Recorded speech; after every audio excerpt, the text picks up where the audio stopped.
तुम्ही कालचा रिझल्ट बघितल्यानंतर तुम्हाला याची खात्री झाली असेल की आत्ता आम्ही नव्याने आलो आणि आत्ता ज्या पद्धतीनं महापालिकेत 60 जागा जिंकल्या आणि प्रथमतःच इतिहासात नोंद झाली 70 वर्षानंतर पंचायत समिती भारतीय जनता पार्टीच्या ताब्यात आली आणि जिल्हा परिषदेत तर क्लीन स्वीप हा शेतकरी कामगार पक्षाला मिळालेला आहे। त्याच्यामुळे माननीय आमदार प्रशांतजी ठाकूर साहेब यांच्या नेतृत्वाखाली आम्ही 100% आणि माझे सहकारी आम्ही आता दोघेही सभागृहात नसणार, परेशजी ठाकूर साहेब आणि मी, कारण त्यावेळी आमची जोडी एक चांगल्या विकासात्मक दिशेला नक्कीच। परेशजी ठाकूर हे रोज म्हणजे तुम्ही बघाल की पायाला भिंगरी लावल्यासारखे ते धावत होते आणि कधीही विकासाला आम्ही विरोध केला नाही, चांगल्या कामांच्या नेहमी सोबत राहिलो।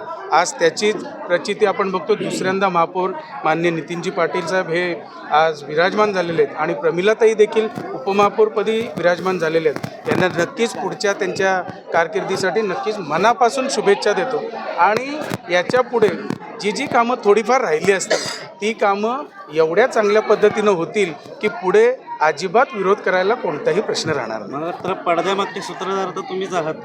नाही असं म्हणता येणार नाही, परंतु भारतीय जनता पार्टीवर आता जो विश्वास सगळा या दोन्ही इलेक्शनला दाखवला त्याच्यामुळे मला वाटतं ह्यात चांगल्या प्रकारचं यश आहे। आणि मेन म्हणजे जुनं नवीन असं काहीही वाद इथे अजिबात नाही आहे किंवा जुनं नवीन असं कधी आम्हाला जाणवलं नाही। त्याच्यामुळे आमचे मनोमिलन चांगल्या पद्धतीनं झाल्यामुळे आज ह्या यशाकडे वाटचाल दिसत आहे।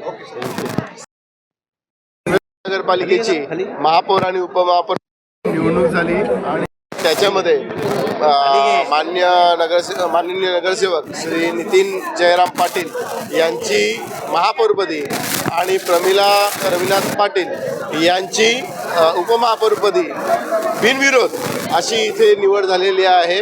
दोघांचंही मी या इथे अभिनंदन करेन। त्यांनी पनवेल महानगरपालिकेमध्ये पूर्वीच्या काळामध्ये केलेलं कार्य पनवेल महानगरपालिका क्षेत्रात नागरिकांसाठी भारतीय जनता पार्टी पक्ष वाढावा ह्यासाठी ज्या प्रकारे काम केलं त्याचंच यश म्हणून आज या इथे त्यांची महापौरपदी आणि उपमहापौरपदी ही निवड होताना दिसत आहे। त्या दोघांचं मी पुन्हा एकदा अभिनंदन व्यक्त करतो।